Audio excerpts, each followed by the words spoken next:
and he's going to house it. It's amazing. Absolutely amazing.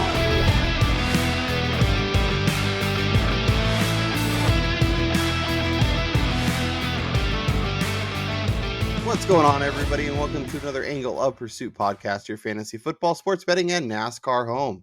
I'm your host, Kyle Robert. You're following me on Twitter at NotoriousKRO. Joining me ahead of Monday night's clash of the Tennessee Titans versus the Buffalo Bills to talk all that was Week 6 and to turn the page and look at Week 7. It's Brian Swanning. What's up, Brian? Hey, Kyle, we were just talking pre-show, and I know you're hoping for a repeat of the Music City Miracle tonight, as the Titans are a pretty big dog coming into this game, and the line continues to climb as it's currently 6.5 at most books right now, so the big money's coming in on Buffalo. How does that make you feel as a +6 backer right now? I have 6.5 in my betting account, so I'm good, but yeah, I told you I was that plus 250 money line is something I liked. I'm just, as we dive into our Week 6 reaction and recap the week that was. I came into this week with a lot of confidence, and I'm leaving the week with a lot of question marks. It was not a good week for me, so I am very hesitant to get super aggressive on this game. Yeah, it was an interesting week, man. There was a few really surprising matchups that did not unfold the way that we had envisioned. And yeah, it really turned this season up on its head. Yeah, so I'll start with my my flaming dumpster of a betting card this week. The Browns are my best bet. What could go wrong went wrong in that game. Baker did not look awesome. Ended up getting hurt. No Nick Chubb. In a current NFL where running backs really don't matter and next man up can really be fine. We've seen it with Minnesota. We've seen it with Dallas. We've seen, even with Devontae Booker and over Saquon, like the offenses can still be fine. The teams can be fine. It really seems like the Cleveland Browns don't call a similar game plan when it's Kareem Hunt versus Nick Chubb, although they definitely could. They're just two different style runners, for sure. Like, I just don't know what their plan was yesterday. Yeah. But whatever it was, it wasn't it. And even with Arizona not having Kingsbury, and maybe we kind of joke and make fun of Kingsbury because he's not really that good of a coach. And it turns out maybe they're winning in spite of him, not because of him, and not because of the things that he's doing. So kind of interesting, but it was a week.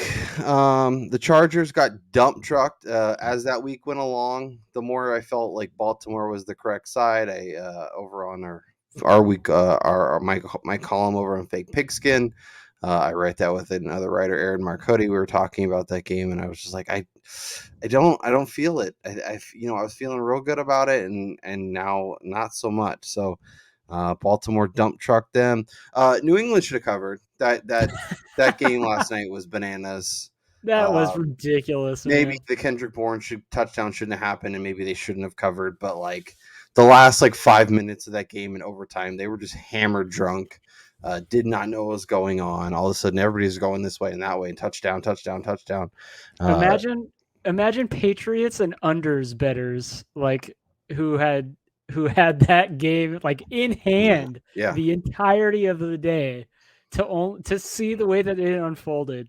I had my ticket ready, screenshotted ready, Brian. I was gonna fire it at you, be like, see. And that's what I get. You never start celebrating your wins until they are actually wins. So that's another loss. I have the Titans plus the 6 tonight. I bet it real money plus 6.5. The Texans just did not even show up. Indy ran up and down the field on them. Gotta watch out for those Colts, man. They're looking really good right now. If they get healthier as the season goes on. I'm trying to figure out with them. I think they're just getting really crappy teams, but I'm still not sold on Carson Wentz. He still looks very much like last year's Philadelphia. But after that 400-yard performance against Baltimore, and then to see what Baltimore did to Justin Herbert, I'm a little less pessimistic. We'll see. There's a couple weeks. Eh, They might have yeah. been looking ahead past Indy to that game against the Chargers, knowing how important it was, and then obviously sneaking that one out to Baltimore. Like you were on them a few weeks ago, we were talking about potential teams that could make sense as a future bet. But like they kicked a game winner in Detroit from 60 something yards. They had to go to overtime to beat the Colts, and then they dump trucked the. I don't know what to make of that team. Like the I Chargers really win think, is impressive, but the other two, I'm like, you could easily have lost both of those. And even with that Chargers win, how good are we feeling about you? Yeah, well, I mean, I think when you look at teams like that, or especially early on in this season, it's those games that can really determine the path of a full season. Because if you're able to get those wins in games that you don't have a high probability of winning, the confidence just starts to grow. Mind you, Baltimore is getting healthier as we speak. I mean, they got Rashad Bateman on the field Sunday for They the look first good time all too. season. He looked really good. The defense is going to start getting healthier. I know they took another hit at running back with Latavius Murray, but I mean, how good was he really over Le'Veon or Devonta Freeman or even Tyson Williams? So, Yeah. but like they're one of those teams that if they continue to improve on what they were weakest at to begin the season, they have a legit shot in this AFC, which is, I mean, it's Buffalo and them Well, and really right it's now. we'll talk injuries here in a bit, but like if the injuries are just piling up for some of these teams, Oh, and it's crazy. there's a potential that the Chargers played their best football, and now things are going to start falling apart for them.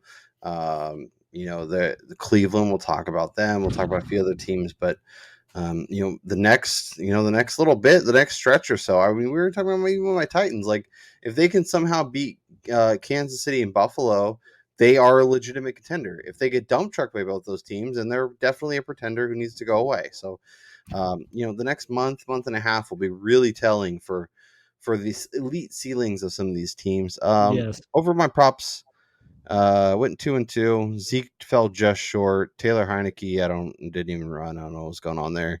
Both Darrell Henderson got over his rushing yards, and Ricky Seals Jones got 4 receptions to cash those wins. I also added on my personal betting card the Bears Packers under, Houston Indy under, and Miami Jacksonville under. So that was a nice little way to not absolutely get destroyed at the betting window. And I said this is going to be the week that the Jags not only cover but have a chance to win. I didn't put it on my betting card because I don't like winning bets on here. That game was just atrocious to watch, man. It was kind of I didn't turn in. I'm obviously us out here on the West Coast. It's on early, but I think I saw the majority of the second half after I got back from an early morning walk with my dog, and it wasn't good, but it also wasn't like terrible. Like it's like an appetizer. Like it gets the job done. It holds you over till the real meal starts. honestly, You wouldn't want to eat that as your only thing, but it was no. fine. It got the job done, and you were hungry for more. It felt like a Maction game in a way. Like it was just one of those. It felt like a lower division NFL type game where there were some exciting parts. I mean, Jalen Waddle is turning into a superstar for Miami. Yeah. Mike Gesicki freaking crushed. Yeah, And I know that nobody actually hit cares about. my only player prop, which I got, Mike Gesicki. Yeah. But yeah, like it. I don't know if it's just bad coaching or what happens when these teams go over there to London, but oftentimes it's just sloppy NFL football to where they don't like inside the red zone. The teams are terrible. It's horrible. It's just poor execution all around. Usually it's bad teams who poorly execute pretty much Yeah. whatever time zone they're in, and then the travel is not always ideal. Plus, being that far from home, the food's different. I'm very curious to see what this Germany game looks like. I think that's another. They're supposed to be adding a game in Germany starting next year, so we'll see. As you mentioned, Gesicki is your only player prop. Patrick Mahomes, we might need to reevaluate that again. So many opportunities, and they just kept feeding Darrell Williams. Yeah. But yeah, Kansas City, man, Patrick Mahomes is not Their magic. It's funny too because there's these teams, even like that kind of like late 2010s 49ers team, like where you just feel like their window is so massive and they got all these Yep. options, they got all these outs, and they got all these things, and then things just collapse, and all of a sudden it's over way earlier than anyone ever thought. This And they still have honestly, Mahomes. yes, Looks like Travis Kelsey might have got hurt. He ended up stay in the game. We'll keep an eye on that. You know, Tyreek they are Hill is they are clearly banged up, limited. man. Yeah, when those injuries start to stack up against, especially in terms of players that are so critical to what you do on either side of the ball, it's noticeable fast. Like the margin Yes. of elite and good and kind of average is so paper thin. Um, and one of those things just doesn't work. I told you not to trust Johnny Smith. I thought he was going to get you there early with that. He got a first catch for like 9 yards and then just kind of Yeah, and then they didn't even throw ghosted. it the rest of the Yeah, game. I don't really understand what the point of New England Why did signing. they waste that money I on a feel guy like who's not a they traditional wanted tight to end? sign Hunter Henry, and they're like, well, he might go somewhere else or whatever, so we'll sign Jonnu. And then Hunter Henry's actually like, yeah, I'll sign the contract too. It's kind of like when you throw out 2 trade offers It as was kind like of on like a Madden. like a backup plan, or like in your Yeah. fantasy league, you're like, oh well, I need a running back, so here I'll trade you this guy, I'll trade you this guy, and then both other teams accept, and you're like, well, Yep. shit, I got to play both these guys. Exactly. That's what it seemed Um, like. yeah, and then you end up getting the Cowboys winning their little head to head, so that was interesting. And of Did, course, they ruined my teaser with the yep, friggin' yep, end of game chaos. yep. So that's an L. Your Ravens bet was money from the start. You liked them in the full game. You liked them in the first half. Um, And I did yeah, have the Dolphins yep, opposite you with the yep. Jaguars. I just So I'm 23-18-1 on the season, 56%. Pretty happy with it after a terrible week. You're 19-24, 44%. It's been either a really hot or really cold week for you. Kind of bounce back and forth. So we'll see if we can build a little more like we said, consistency. I'll just start to avoid the player props. Maybe do one a week because that's killing my my overall record. Yeah. Between your teasers and your game calls, they've been pretty money all season long. Let's talk about the injuries that matter. The Browns. We were talking about the Chiefs as a team that's injured. The Browns are just decimated with They're injuries. in Odell's trouble. hurt again. Baker's hurt. He ended up finishing the game. We'll see what his long term role is. Kareem Hunt looks seriously hurt. If Nick Chubb can't get back, they're running out Dearness Johnson, and it's not going to be pretty for them. They're still missing both their tackles who did not practice Yep. today on Monday, leading up Jedrick to Wills is still were standing on the listed as sidelines in DNPs. sweats. Yeah, not Jadeveon good. Clowney and it is just a ticking time bomb in terms of injury, missing time. So yeah, this thing for the Browns where they went from a team that, well, maybe this team could challenge in the AFC, especially with the Chiefs struggling to. Yeah. Are the Browns even going to make the playoffs? Are they even the best team in the division? Are they even the second best? Like, is there a world where Pittsburgh and Cleveland both miss it, and we're talking about the Baltimore Ravens as the champs and the Bengals as a wild card team?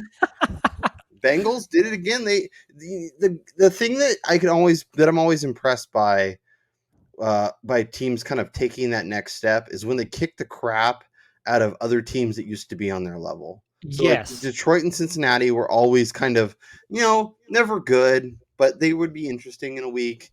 And Mind you, what it did take a full half of football for Cincinnati to get their head out of their woo Yeah, in but they order were on the to road. step on the They gas. figured it out. They got Joe Mixon going. Chris Evans, who I picked up everywhere and subsequently either dropped or benched, ends up having a good game. So Go from a blue, baby. fantasy angle, it was just a bad week for me. But yeah, I think Cincinnati's kind of good. And I Well, they think have a they're really good defense, man. People are like need to start taking notice. Like they signed I think it's I can't say his first name, so I'm not even going to try it. Awuzie out there at corner, signed him from Dallas. Chidobe Awuzie, yeah, Yes, Colorado cornerback. that was a huge signing for them. Mhm. I mean, Hendrickson and Hubbard rushing the quarterback, like Yep, that's a great duo down yep. there that is not being talked about enough. And Yeah, all they're of a sudden that they're team could limiting be a teams. team. Good. No, I was just gonna say, like they're limiting teams' offenses right now, keeping them in Yeah. games, which is something we would have never thought about with the Bengals defense. Yep. And if they figure out a little bit of the offensive line, this is a team that offensively can both grind it out with the running game Yep. and explode via the pass, and with Jamar Chase and with T. Higgins and Tyler Boyd and whatnot. So Bengals are interesting. I think we could be looking at them as one of everybody's favorite dark horses heading into next year, where everybody's like, who you should watch out for? Watch out for those Bengals, and all of a sudden their Super Bowl odds go from like 40 or 50 to like 14 or like 20, and we're like, Yeah. wait, that's weird. Just a And little too Jamar much. Chase continues to laugh at everyone who said he couldn't catch. Yeah, I mean, he did have one terrible drop this week, but other than Yeah, that, but that happens. and then our Panthers, Christian Ugh. McCaffrey ended up going back on IR.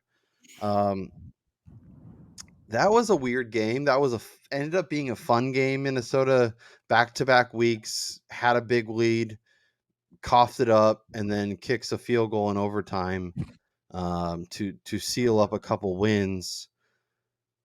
Or as Team Panthers over here on this podcast, as good as Chuba looked yesterday and as productive he was from a fantasy perspective, do they need Christian McCaffrey out there to kind of do the things that they want to do? Once again, running backs really don't matter, but the Browns Guys and like the that do. Panthers are showing that when that player is such an instrumental part of what they often do offensively, things kind of fall apart even in seemingly good matchups. Yeah, I think it's been apparent the last 2 weeks that the absence of Christian McCaffrey's skill set Yeah. is what's really holding back this offense. I mean, it doesn't help when Robbie Anderson and DJ Moore and everybody on the outside is dropping, Sure. a third of all Darnold's passes. Yeah. But like Chuba Hubbard has been more than adequate at filling in for McCaffrey, but he is not the receiver out of the backfield. He's not as dynamic. He doesn't make as many people miss. Well, and I just don't think he has the same credibility, the same clout as McCaffrey, right? Yeah, So the and teams defense aren't going to isn't spending scheme their for week him. prepping to stop him. Yeah. So even if he, produces a reasonable amount of yards and touchdowns and all that stuff, the defense is so focused on the passing game that overall it really crushes what they do. So that is concerning. I'm still optimistic as this defense keeps getting better. We'll see when Stephon Gilmore gets out there what that defense looks like. But mind you, too, on the other side of the ball there, Minnesota, they've quietly been playing top 10 defense the entire season. I mean, now they're down Patrick Peterson, who I think he's going on IR, but like they have one of the best pass rushes in the NFL. They were going up against Carolina, who's pretty banged up on the offensive line. So and it feels like every year there's a team that starts off a little slow and everything writes them off, and then all of a sudden come playoff time they're one of the hotter teams. Like Minnesota from a talent perspective has lots, especially on the offensive side of the ball. Yeah, so it'll be interesting to see. Although I keep playing Justin Jefferson in DFS and it keeps not working out. Speaking of not working out, I played Kadarius Toney in several leagues, and that was looking great until it wasn't.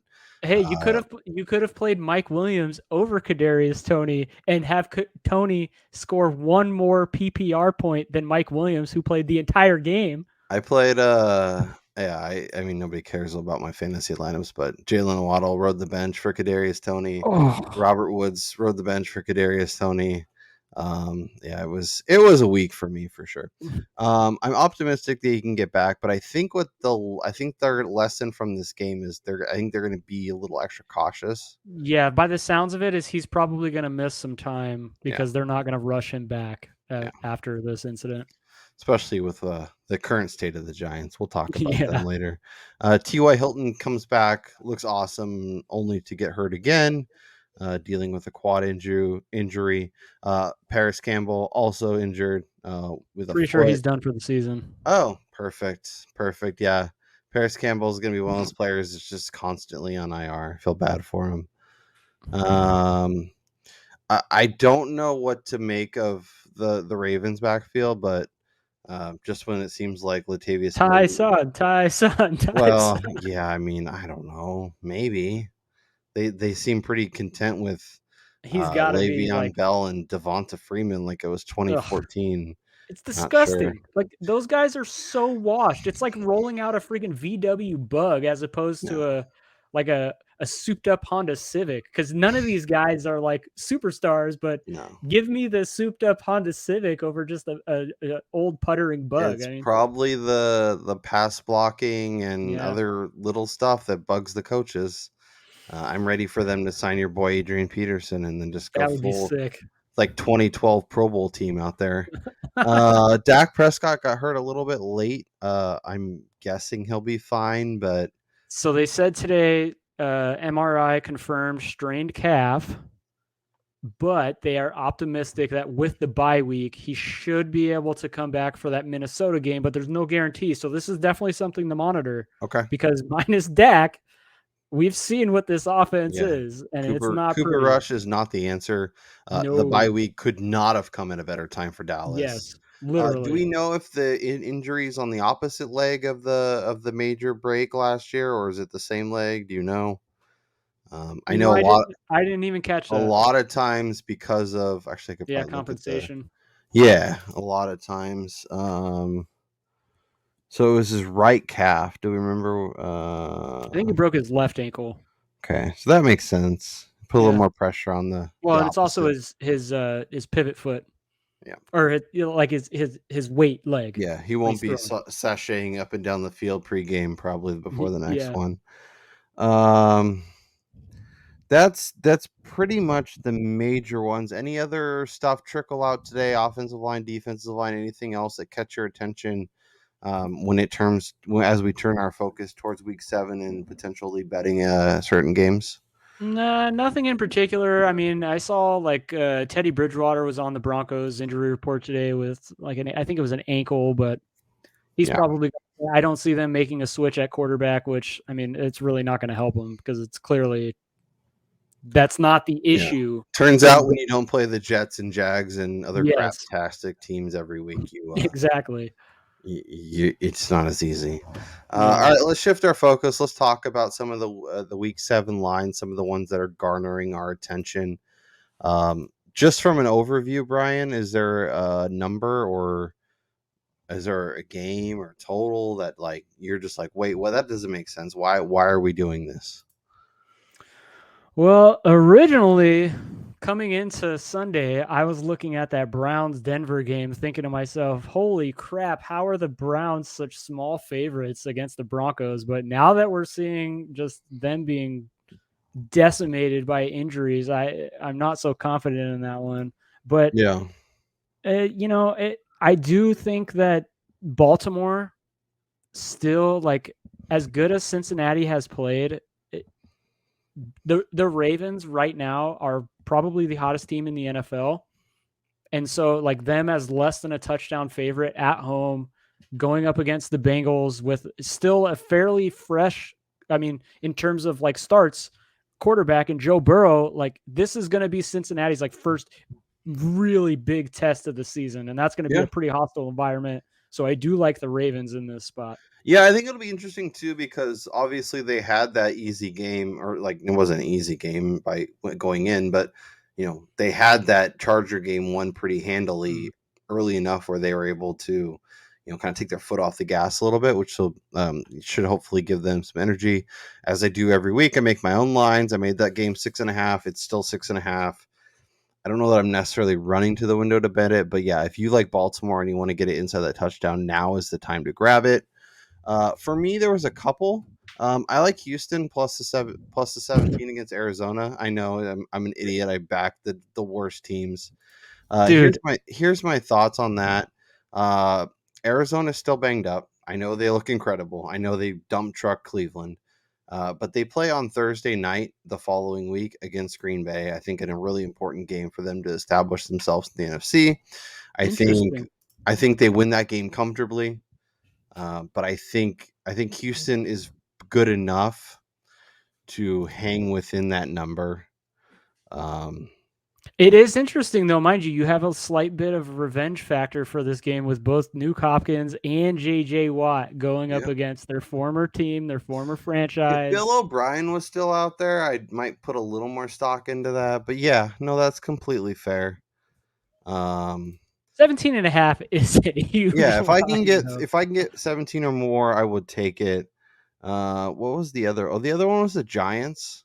Um, I'm glad you I brought that up because I had that the caught my Giants as a attention. so yeah. So it opened as a 3, or the yeah, it opened as a Giants -3 initially.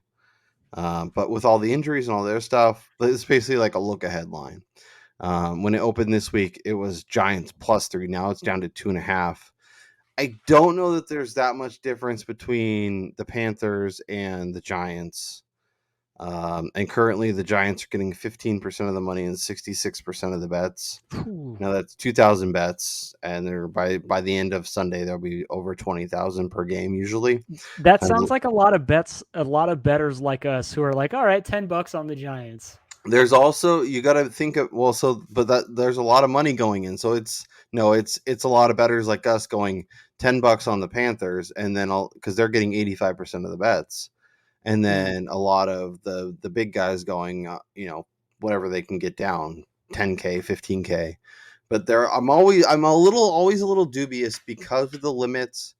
They can get down on a number, get it to where they want it, even with a 10K bet, and then come over the top on a Thursday or Friday with 100K, 200K, 300K, whatever it is, and hit that a couple times and get. So I'm always a little pessimistic with the money and the juice earlier in the week versus later in the week, but it is something to consider. I'm trying to. There was. I gotta say, on that game though, Yeah.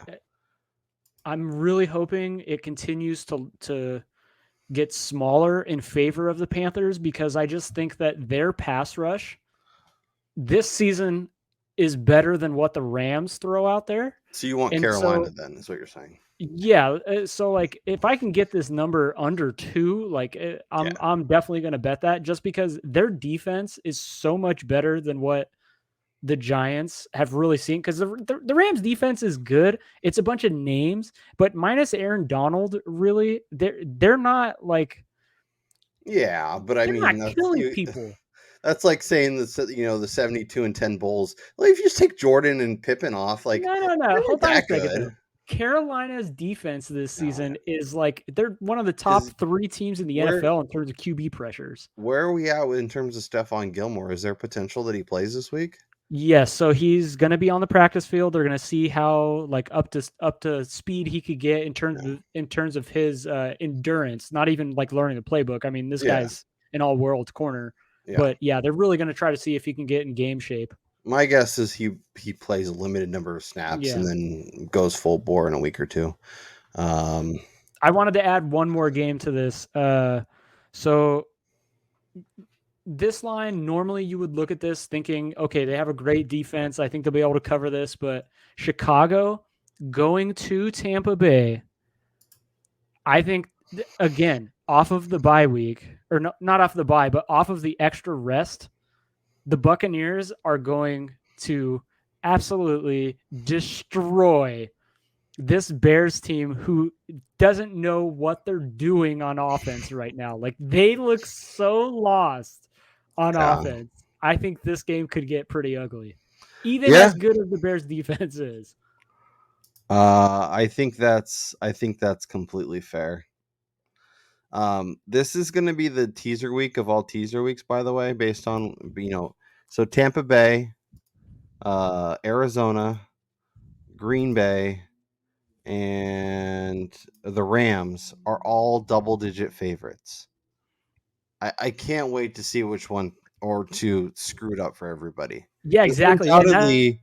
Undoubtedly, like Detroit's going to beat Stafford, or Houston's going to be the team that beats Arizona's undefeated season, or something wonky, or they're going to finally let Justin Fields throw. I don't know what it's going to be, but something's going to happen, and it's going to derail so many teasers this week. Yeah, these huge lines are going to be really difficult to gauge in terms of trying to tease these numbers down, because even teasing these down, you're still getting close to double digits. Yeah. Giving double digits, which is not a guarantee, especially in the NFL. So for me, I'm looking at a lot more of the dogs in terms of these spreads. Like looking at a Detroit getting a 6.5. I mean, teasing them up to 21. I know that that's not necessarily advised, but that's a ton of points in the NFL. Indianapolis teasing that up to a full 10 in San Francisco. They're currently a 3.5-point dog. I think they can hang with the Niners. We still don't know who's going to be playing quarterback for the Niners this week. I like what Indy is showing on the field right now. That's more of a line that I could get down with. And then the Patriots, you tease that down to underneath the point, they're going to win that game against the Jets. So I think Baltimore is a great teaser option, especially if you do a 6-pointer.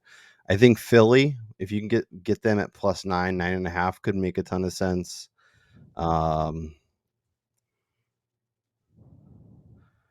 Yeah, I mean, so we saw Seattle hang with Pittsburgh. Seattle's currently a 5.5-point underdog at home in prime time.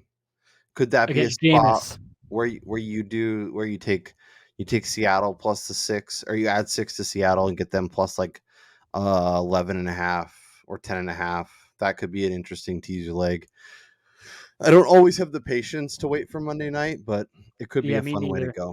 I never try to parlay like the primetime games in any of my teasers and any of my parlays because it just takes too damn long to close out the wager. Yeah. So this is the first big week of buys. We have the Bills, Dallas, Jacksonville, the Chargers, Minnesota, and Pittsburgh. All some pretty big teams. A lot of teams we like to bet against.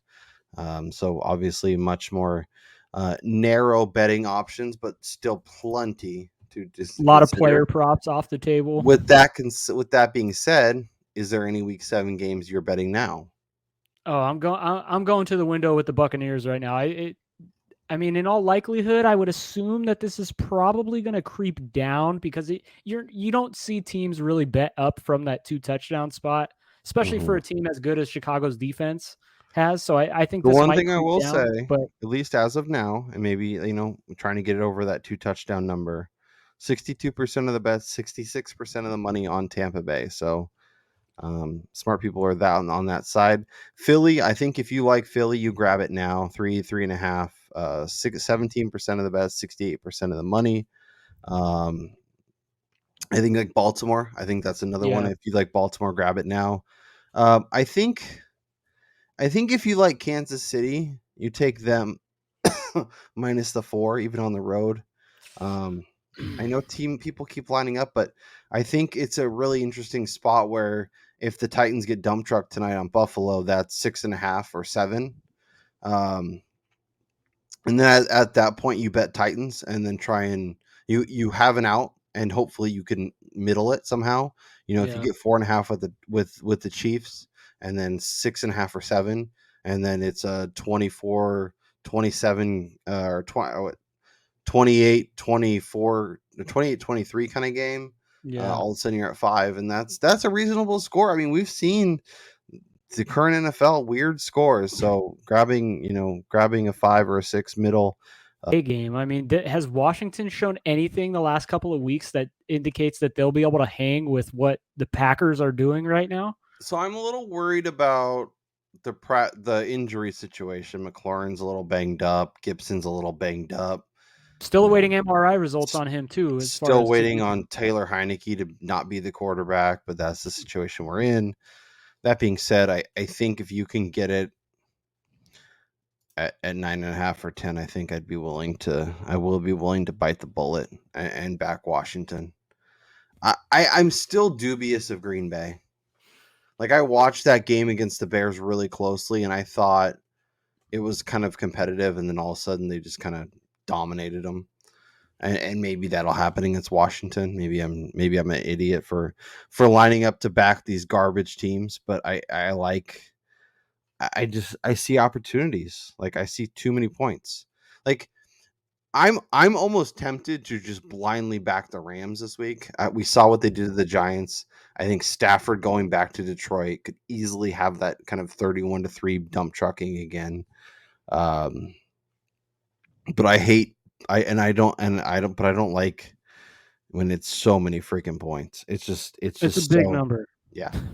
But usually, if it's a massive number, there's a reason for it, and just take it and don't overthink it. But I tried that with Minnesota a couple weeks ago. That didn't work out. Well, that is Mike Zimmer as the head coach, who's like traditional slow pace, run the ball. Well, but defense Minnesota's guy. done this 2 weeks in a row where they've been dominant, and even when they're not playing great, they're up double digits, and then they let the other team back in the game because they get a little too comfortable or get a little too slow paced a little too early, and then they're fighting to get back. And the last 2 weeks it's worked out. Maybe it worked. Maybe we should look at fading Minnesota. Are they on bye week? They're on bye week this week, so we'll see what next week looks like. But yeah, I made that game 7.5 for Washington. So if I had to take it, I would take Washington in that game. And it was 10 o'clock yesterday, or 10 yesterday. It's 9.5 today. So that shows you that I was a little closer to the right side, though. We'll see what that looks like. Any other odd? So yeah, we like Baltimore. You like Tampa. Man, Seattle's tempting. We get a That Michael is super Thomas sighting this tempting. week. What's that? We get a Michael Thomas sighting this week. He's still a couple weeks away, so yeah, Okay. he's not coming yet for them. Yeah. I think Philly is good. If you like the Eagles, I gotta say, one over under that I'm really intrigued on backing going into this weekend. That's the Atlanta Miami game. It's currently at 48. If Miami comes out doing what they did this Sunday with Tua putting it up, over 40 times, we know what Atlanta does on offense. Miami's banged up as hell on defense. I think that number could get there pretty easily. And then even in that Cardinals Houston game, like 47.5, the total there. I think Arizona easily put up 35 on them. I like that. I like games like that where there's multiple outs, right? If Arizona kicks the crap out of Houston, that could get to the over. If Houston's able to kind of keep it interesting, compete, yeah. Maybe they get to the over. Maybe maybe Houston climbs in late, or Arizona blows them out late. Both opportunities for it to go over. I think the Giants and Panthers total 43 and a half. I think the over is very much live there. We'll see what the defensive touchdowns, sack Mhm. fumbles on both quarterbacks. Yeah, there's some serious opportunities. No crazy low totals. It looks like our lowest one is New England at 42 and a half. No 30s this week. No, those were the golden opportunities. They realized the NFL, even in the NFL, that's just too few points. I will say this Thursday's game probably has the best shot of being the under on the Thursday, like the crap fest with both teams not being very good and both It's teams pretty kind of banged up. interesting though that even with some of the less than ideal seemingly matchups, we've had some pretty good island games. The Thursday nighters, the Sunday nighters, they've been competitive, a lot of overtime. So that is good to see. As a Titans fan, I'm hoping that continues tonight because that means we're in the game and that means we have a shot. Hope you all made some money in week 6. Hope you all are ready for week 7. We will be back on Friday with our best bets, with player props, with everything. I will look to get back on track. Brian will keep it rolling. Let us know down in the comments what games you're getting in on now. That's Brian's whining. I'm Kyle Robert, and we'll talk to y'all next time.